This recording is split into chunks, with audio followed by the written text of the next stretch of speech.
But in California, the liberals have a supermajority, and they never seem to learn a lesson, especially when they don't have to answer to anybody, and they don't, because they always get reelected because everybody just automatically hits blue.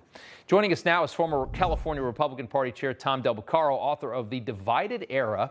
We also want to welcome in California congressional candidate Joe Collins. Gentlemen, good to see you both. Tom, I want to start with you. This is clearly organized retail crime. You got 80 people. This is very, very coordinated. And it looks like they set up like a barricade of cars around the store. And what this proves to me, beyond any doubt, is that these policies have just led to an escalation. They thought it would reduce arrests and you'd get the liberalism would make everybody feel better. You're not putting as many people in jail. They tested out $950, and now they're walking away with thousands.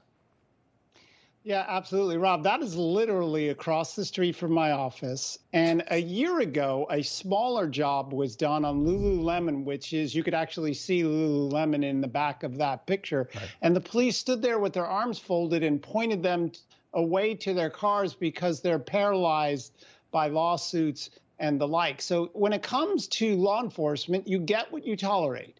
And that's what California is about. Yeah. All this toleration for crime, and shock of shocks, they're getting more of it.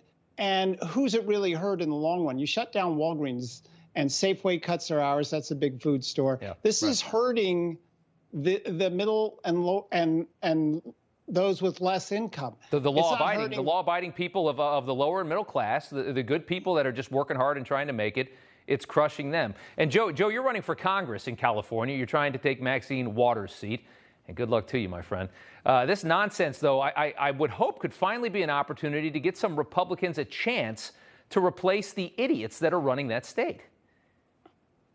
Yes, absolutely. And what we see here in California, this is state-authorized, legalized crime. And what do I mean by that? This is what happens when you have a governor who relaxes the standards on crime, and then they defund the police, and then, you keep hiring the same people to keep running our country for year after year. And I'm going to tell you, when you look at people like Maxine Waters, somebody who's 80 years old, somebody like Joe Biden, who's pushing 80, who can't even put a sentence together, what I think about is the 1920s high school class reunion. That's who we have running our country right now. And if you think people like this represent the value of average Americans who want to live their version of the American dream, then you are absolutely wrong. And this is why it's time for the Republican Party to get their act together and start going after tough races in urban America so we can fight crimes like this. Yeah.